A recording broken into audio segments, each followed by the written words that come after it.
someone that's groomed to kid 1,000 kids. Yeah. They're going to get in there and listen and learn, and they're going to know which parent's going to be the one that saves them. Okay, hold on. And they're going to villainize that parent. Let's back it up. That's a really important short sentence that needs to be a conversation. So they're going to get in what? Into your child's life in some way, whether it's online or usually it's online. It could be through a peer recruiter at school. So once again, peer recruiter at school, what is that? Somebody the same age or same age group as your child that suddenly becomes their friend, starts to love bomb them, invites them over to sleep over. So then people need to understand, how does that happen? How could suddenly a friend at school suddenly be a predator?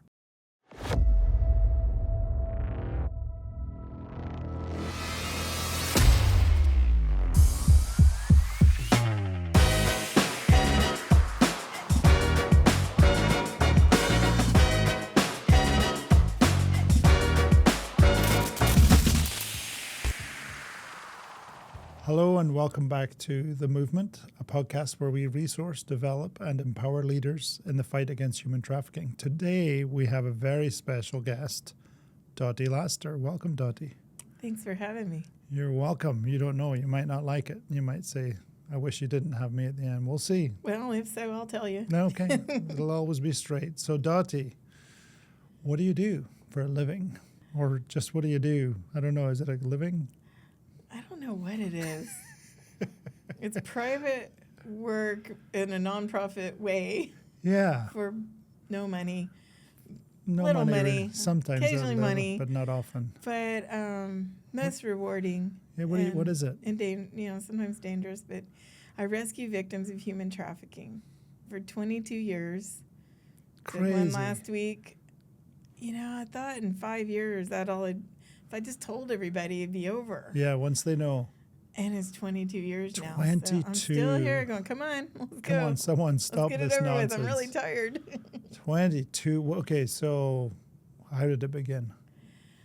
It began probably before I knew. Oh.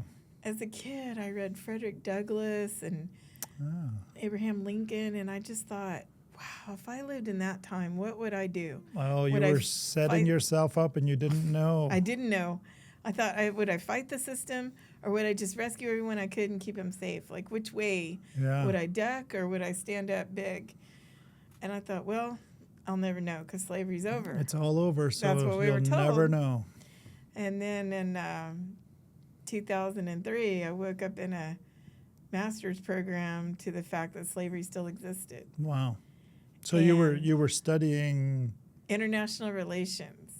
How does that end up that slavery still exists? I didn't really know what I was doing at that point, but I was setting myself up for what I do now. Wow. We had a speaker from the State Department come, and at that time there was a new law, the Trafficking Victims Protection Act of 2000. It's a marked moment, actually, in a lot of lives, right? That things started to move. Yes. It was her job to come and tell the world about this law so that people could react to it. And so when I heard it, I just was hit like a bolt of lightning. I had this flash forward, and I saw the next 10 years of my life. And they came true. I mean, it's been 22, so I completed the flash forward. Yeah. And it was just like a slide deck of cards. It was showing me what I would be doing. Training law enforcement, rescuing victims, being on the news, being in media, getting the word out, training. And I did all that. And so wait, that all happened like in a moment. In a flash. You were hearing it at the end or during the middle, you're like, I am going to do something about this. Yeah, it was like, I had no choice. It hit me like a bolt of lightning. Wow. And so I told my professor, and she had a seat the next day in a closed meeting of all the officials that the speaker was going to train. Yeah. And so she gave me her seat, and that's where it started. Really? Yeah. Great professor. So you got to sit in there with people who, and what were they talking about? How do we enforce a law like this? They were... It was so funny because it was back when INS was turning into ICE and BICE, and remember all that? Yeah. And there were some people from a nonprofit who were nuns who had been picketing the ICE office the day before.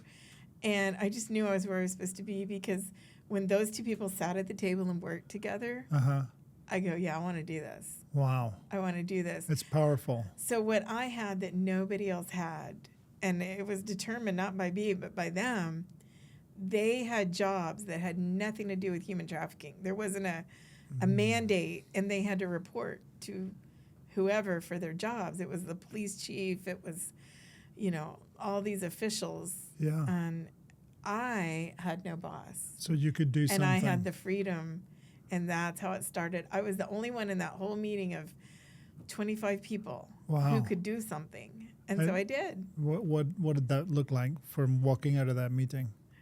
I was an older student, so I was a non-traditional student. Yeah. And I was just like, I had my to-do list right away. And I had another professor.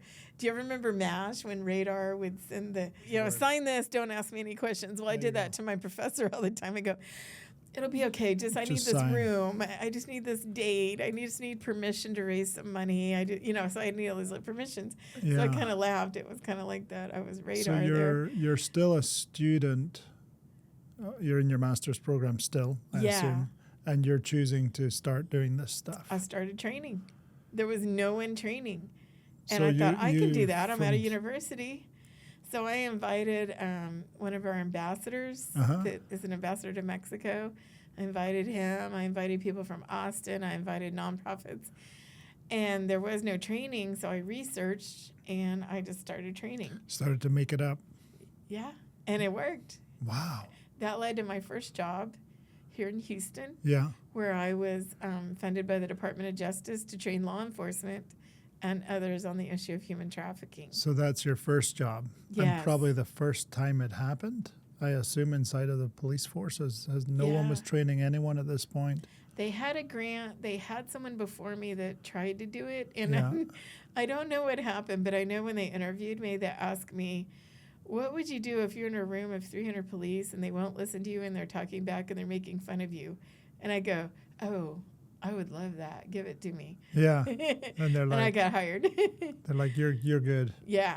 So Yeah. I think whoever was before me was a little timid, and I'm a little bit more outgoing and older. And Sure. so I was able to train all 5,700 police officers Wow. here in Houston. Wow. I also was selected by our U.S. attorney to be trained by the Department of Justice in a nationwide program. There's only about 40 of us selected. Yeah. And so I got to go to Newport Beach, California, Tough. hunker away with it. I know. I was like, oh, darn. If I Sure, have to. sign me up. So I went and I was trained by a project with the Department of Justice and the Institute of Intergovernmental Research. Yeah. And that was the first real training on human trafficking. And that's what I still deliver today. It's Wow. adapted, but the basis, the roots of it came there. Crazy. I brought that training back to the state of Texas, and it became the official training for the state of Texas law enforcement. So I was in an amazing time where there were no rules. We were learning. Yeah. We were all learning. And I had some great people that taught me. Is most of your work identifying or finding or discovering people who are missing, or is it other stuff? And what does it look like? Each case comes to me very uniquely, but a lot of the missing.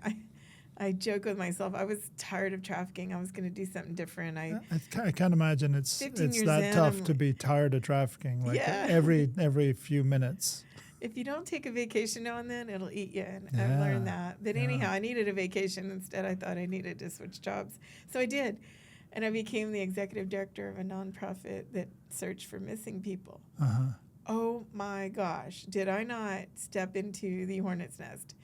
Because then I got like 4 times the number of cases I'd had before that were trafficking. Wow. And so those missing people, really a lot of them, especially the teens and young adults, they're missing because they're being targeted. Yeah. They're missing because they're being manipulated.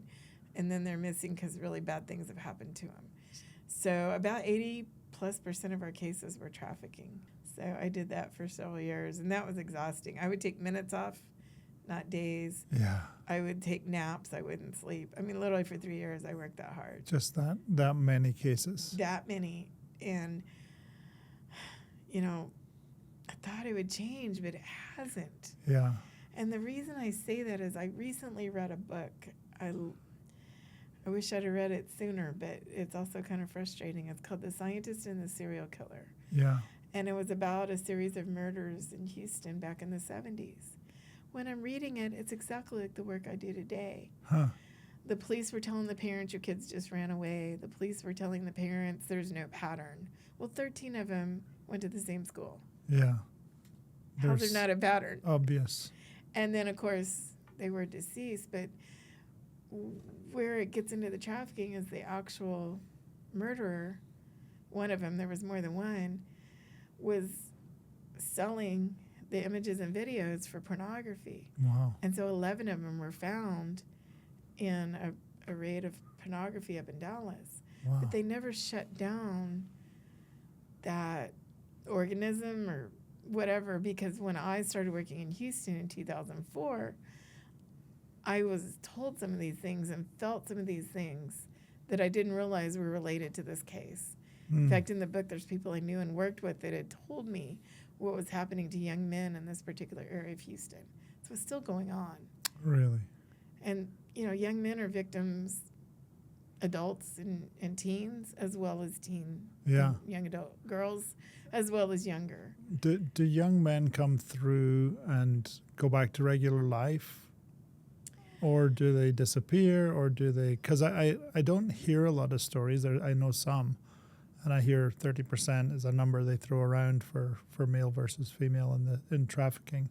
Just interested in what happens. Because I in speaking around this subject, a lot of men come up and say, well, all men have had some kind of sexual, thing happen to them as a child. And I was like, is that true? Like that, really? Which is, and it got me onto this, men don't talk. I think it's very likely that we have no concept of how many. And I think about the men in my life. Yeah. I can't count a lot of them that haven't been exploited or molested or close to it, which counts too, because it's scary. It still leaves a scar, even if they got away. Yeah. So when I look at this book and I realize all the cases I've seen similar, I would say we're not addressing that issue, and we need to. Yeah. And a lot of men, because of what I do, I talk with police and other officials about commercial sex most of my day. Yeah. And not everybody can do that with, giggling or brushing. I don't. So a lot of men trust me, and I can't tell you the number of men that have come to me and told me something for the first time. According to them, they've never felt they could tell someone. Yeah. And of course, with me, they can. Now, the flip side is that I also have men that tell me that they bought sex. Yeah. And they'll confide in me in that too. And so we got a problem. Yeah. It needs to be straightened out on both sides. Yeah, there seems to be a core family growing, how males are being developed issue. Because I've been surprised by how many men have then talked about it, or, like you say, they feel safe. I had a woman come to me and say that I was the second person she'd ever told that she was sold as a child, and never dealt with it. Other than I said, who's the other person? She said, my sister, because she also was trafficked by, I assume, parents. I don't know. But that whole child thing, the males not coming up. So it just seems like we're dealing with this all the time because of Red M, and you've been a big part of all of the engagements we've had. But that's why I'm kind of digging into another area. I'm just like, there's this whole thing where men don't talk. And for me, I was trying to do a grooming training video, and then I realized something wasn't right. It felt wrong when I was doing it. And then I went online and found that there are no males ever explaining grooming because it looks like you're training. It just looked wrong. I was like, there's a weird, But in the middle of it, right? I laugh because so many things I've done for good have been twisted by the other side. I'm glad I stopped myself because the videos. Happens. Yeah, because I was doing it and I was like, literally, if I was to try and train someone, this would look like a training video instead of explaining this is what happens. Yeah. But in me, I had to stop and go, well, I was also groomed. Like that happened in my life. And so like most men, it's like deep in there, you're not even thinking about it. Yeah. But I had to, because I couldn't deal with younger kids. That was always something I could deal with, you know, later teens. And like in my head, I could like, yeah, that's not good, but it's not like gut wrenching. And I couldn't cope with the conversation in certain areas. And of course it ties to my own experiences, but. Isn't that sad? Don't we Yeah. need children to grow up without that? I know.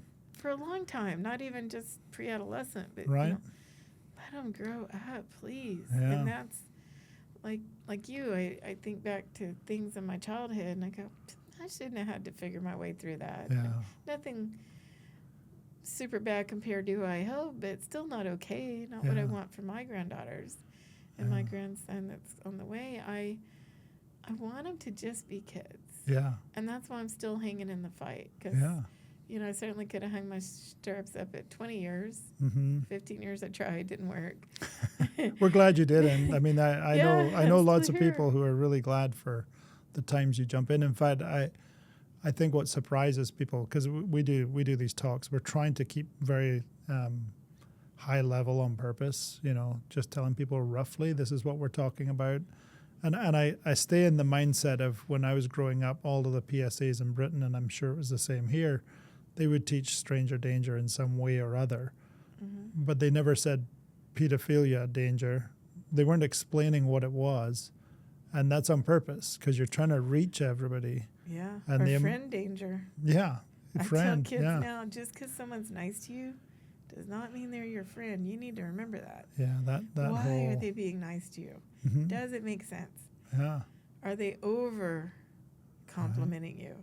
We all have to watch for that. It feels good. Yeah. It's amazing. It's amazing to watch a human able to be broken down and manipulated by love, you know? Yeah. It works on all of us.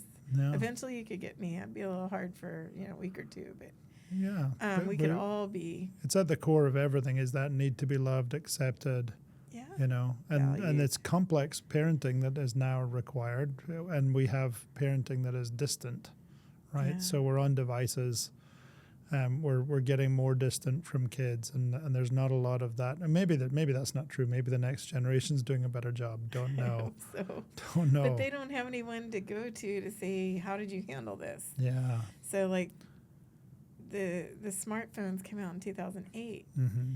So it's not like you ask your grandparent, what did you do Yeah. when I was doing this silly stuff? Right. And that's what's so important now. We have to adapt our parenting because by putting our kids on the internet, we gave the key to the front door of our house Yeah. to every predator in the world. Yeah. And I've literally helped families who the bad guy had been in the house while the parents were either asleep or not home. Wow. And if you think, oh, that must be an odd case or unusual, just watch Chris Hansen's on Trubly Network. Mm-hmm. He did To Catch a Predator. Well, now he's calling it Takedown. And hundreds of men will show up to a house that a kid invited them to. That's crazy.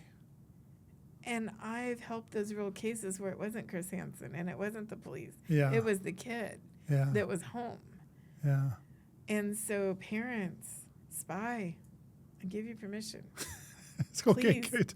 Okay. So Till they're 30. Yeah, till they're 30. 30. Yeah. Isn't that wild? That's Yeah. a new I've rescued number. college kids, adults, Yeah. 28-year-olds. So let's 25. talk about spying and what's the right thing to do with parenting since we're there. I know anyone that you've helped, they get on board with this idea. Yeah. Is that we do need to watch, and a part of me feels it doesn't negate the need for relationship, which is critical part. It is. It's not enough. Yeah. But you definitely need that because someone that's groomed to kid 1,000 kids, Yeah. they're going to get in there and listen and learn, and they're going to know which parent's going to be the one that saves them. Okay, hold And on. they're going to villainize that parent. Let's back it up. That's a really important short sentence that needs to be a conversation. So they're going to get in what? Into your child's life in some way, whether it's online or usually it's online. It could be through a peer recruiter at school. So once again, peer recruiter at school, what is that?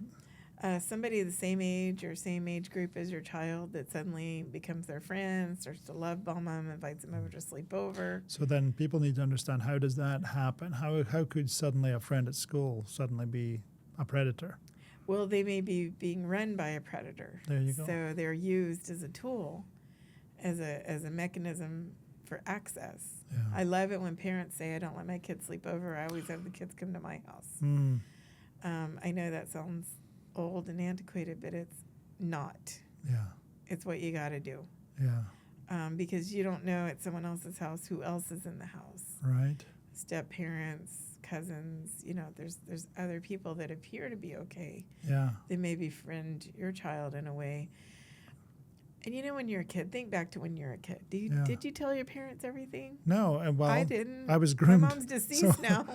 When the police came 2 years later, my parents, I sit with the police. Now, I nothing happened to me, but there was another kid with me who did get abused, and so the police sat down and this is what happened. Yeah, this is what happened, and I was exposed to some things, but not as bad as this kid. My parents were like, "What?" And I go, Well, he would drive us home, and then he'd say, don't tell your parents. So I didn't. Yeah.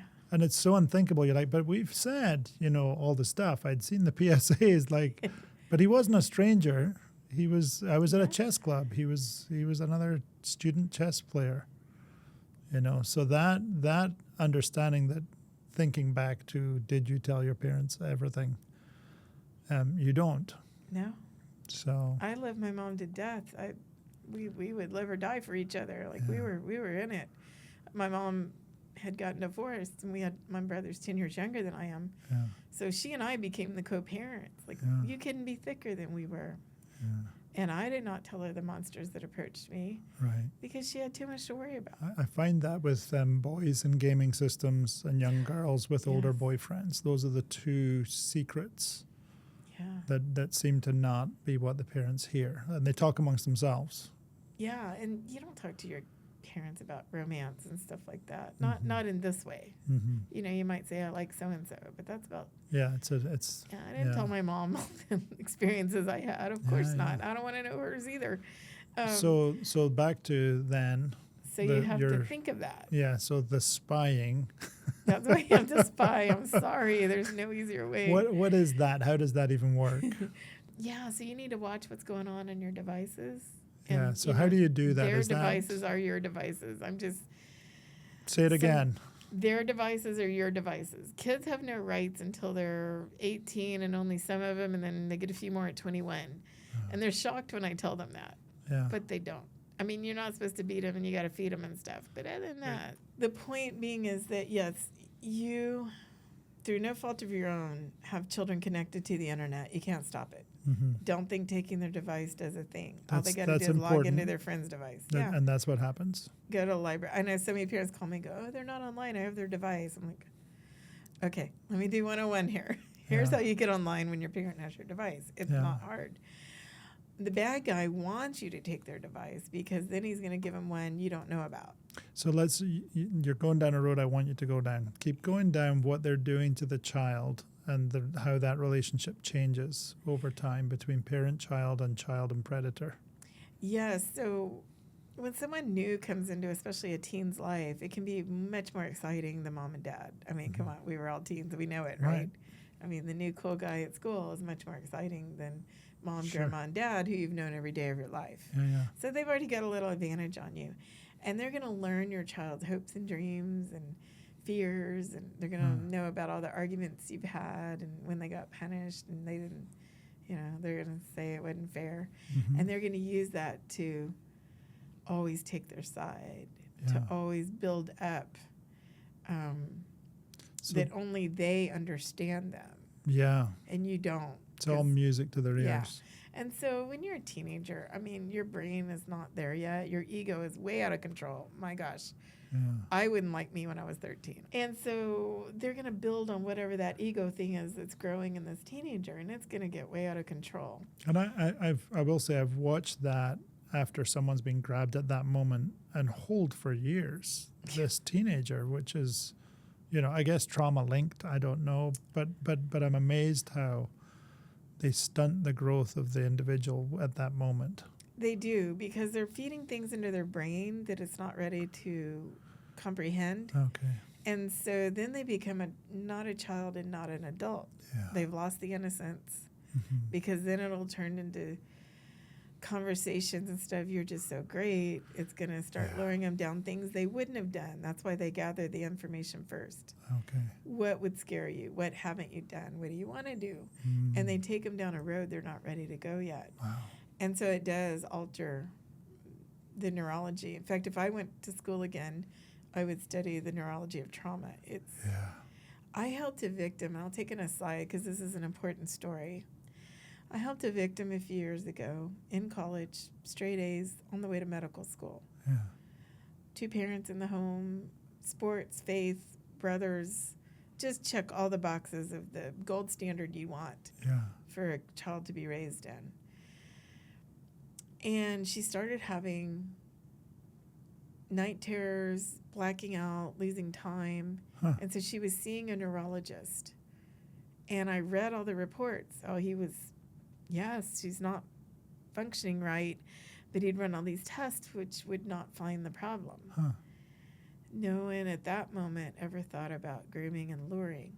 Yeah. Well, it turned out she was targeted.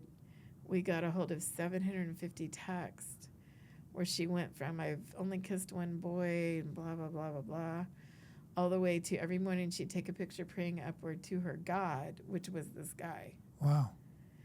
He scooped her up. That's wild. Yeah, and it took not a long period of time, not as long as it took the parents to raise her, obviously. Yeah. So a month before she graduated to be heading to medical school, he pulls up to the school, loads everything of hers up, and takes her off to where no one knows where she is. Huh. Is that when you get involved? Yes, just after that. Yeah. So before I would have just been so much more effective, but after that, the parents did figure out where she was through, again, getting in those phones, but they couldn't get her back. And then that's when I got called. Mm. And it was about 9 months in before we got her back. Now, she never came back the same. She never reunited with her parents. Yeah. That grooming damage destroyed her relationships. That's really something people don't know, is that the journey starts before the exit. If there is an exit, sometimes they're still trafficked at home. Yeah. But the damage of that relationship is intense. It's forever. So this is why I tell you, parents, don't think your kid can be connected to every predator in the world and you not need to step in. Yeah. They are not equipped. This brilliant medical student was not equipped with who she came up against. Yeah. Now, I've come across cases that I've called later where the kid actually died. So I'm telling you, it's life and death. Yeah. Don't be afraid to protect your child. You are the steward of their lives. Yeah. You are responsible for their lives. And you have forces of evil that even you don't understand, much less your 15-year-old or your 14-year-old or your 20-year-old. Yeah. So I beg you, here's the things I ask. Monitor those devices. However you do it. There's programs. There's picking it up. Kids know how to delete their messages. That's not enough, but that's one tactic. Spot check them at 3 a.m. Are they talking to somebody? So another, I know you're going through a list, but another thing that people don't understand is that, and tell me if I'm wrong here, but from what I've seen, they're also keeping them up to wear them down, like no sleep. Is that accurate? Yes. As that grooming starts to intensify, there's some other indicators. Because, you're looking at it going, is it just teenage angst or is it something worse? Well, here's where you need to look. Are they sleep deprived? Has their diet changed? In what way? Protein deficiency. So we don't think as well when we're sleep deprived. Now, I'm not talking for a day. Yeah. You and I can handle a day or two. 5 or 6, we're going to start being a little loopy. Ongoing, it's going to have some damage. Yeah. So sleep deprivation, that's why I say check at 3 a.m., see is there somebody talking to him when they should be sleeping.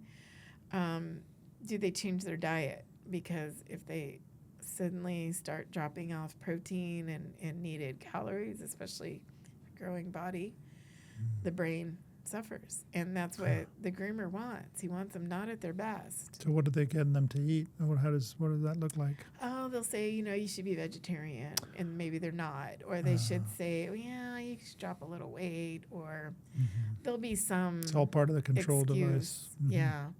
I know I met one young girl, and I smile because it's sad but funny, but not. It's funny because we got her free. Right. Wouldn't We have can been laugh, funny if I right. hadn't gotten.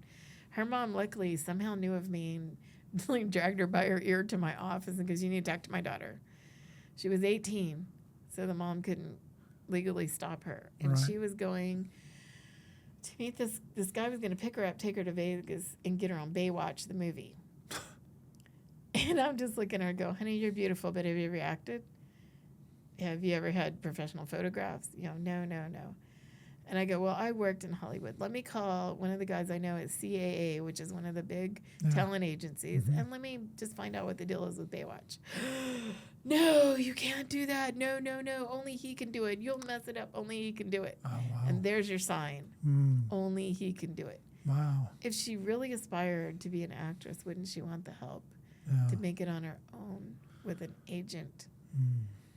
And luckily I happened to work there, and I knew a film like that, there'll be a call line around the block Right. of people you've already seen on TV. I've driven by them and seen them. So it's not adding up. Yeah, I'm just sorry, it's not going to happen. And luckily, it took about 2 or 3 hours, but I was able to undo that brainwashing he'd placed in her, and she didn't go. And her Wow. mom was so grateful. But if that So mom would have close. missed that window, he was coming the next day, Wow. and we would have never seen her. Certainly not on Baywatch. Yeah. How many times do you think you've intervened with lives? Oh, wow. That is such a good question. I never counted them, but I know because we do when you do it because it's useful how to many tell have I people. gotten? For us, we're unless there's some lately you haven't told me, Yeah. there's 31 right now. I've had 2, maybe 3 this month. Okay. Where are we now? So I kind of wanted those. So Okay, so 2 we're, more. So Yeah. we're probably at 33. Yeah. So I know my first big case, 120 victims were rescued. Wow. That's your And- first one. Well, it was like the first full-blown one. big one. Yeah, All I helped right. a few before right. that. And I imagine over the years, I'd say hundreds. What I love are the ones that get to intervene before they're trafficked. Oh yeah. I know one year I counted those, and it was 85. Yeah, I particularly love those because of the ones that are after. Yeah. Like people can't understand that there's no recovering that person No. to that level. It's once that line's crossed. So that's why we're so passionate about sharing early and sharing to people who don't want to hear it. Yeah. You need to, parents. You Yeah. don't want to go down this road. It's.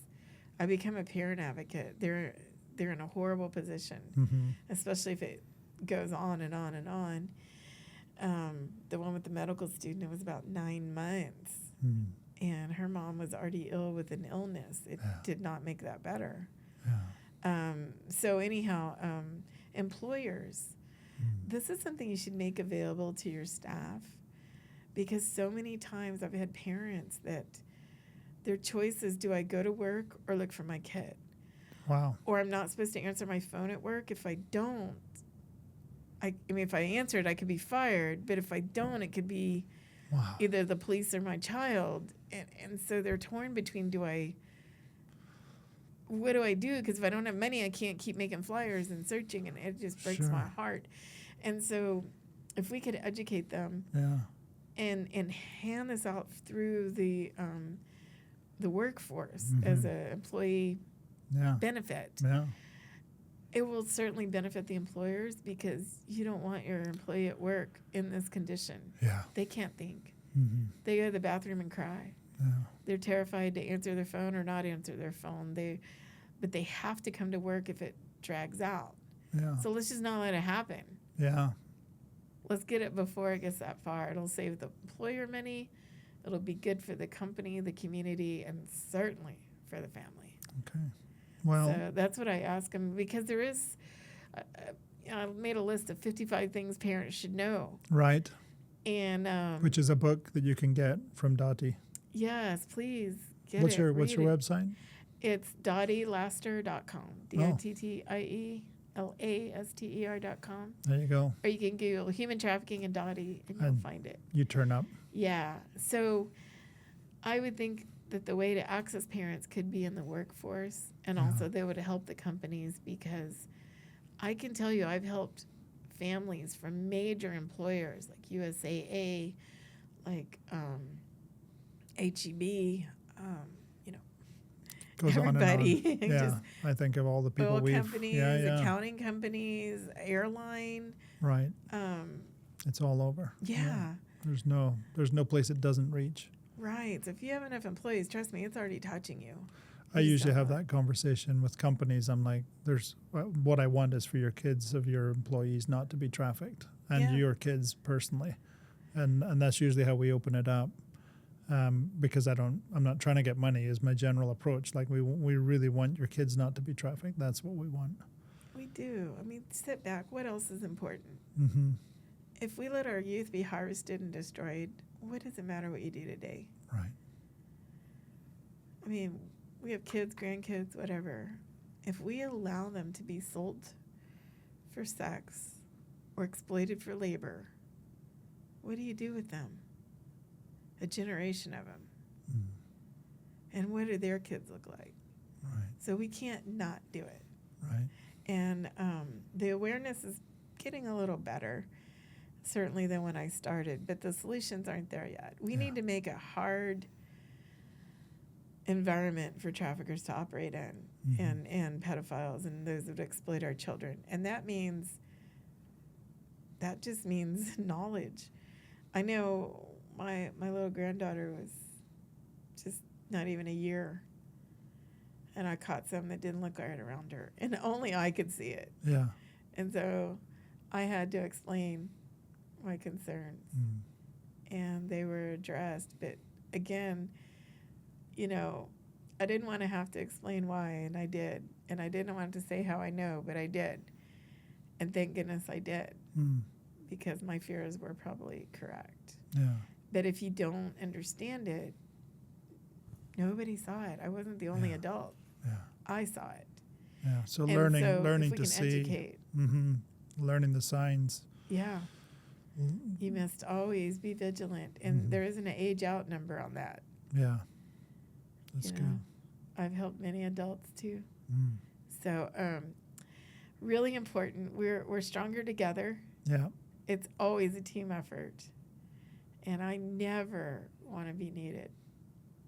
I'd be gardening and riding horses without this stuff. Wouldn't that be nice? Yeah, it would be so nice. So let's help Dottie find that place, that place of freedom. Well, thank you for coming on. It's really been a pleasure. Very insightful, very helpful. Thank you. We'll have you on again, I'm sure. I'd love that. And parents, go spy on your kids. Go spy on your kids. Hey, maybe they'll impress you. Maybe you'll be really proud of them. And the downside, maybe you'll find someone they don't need to be around, and then you'll take care of it. Sounds good. Yeah. Good plan. All right. Well, thanks for watching, and we'll catch you next time.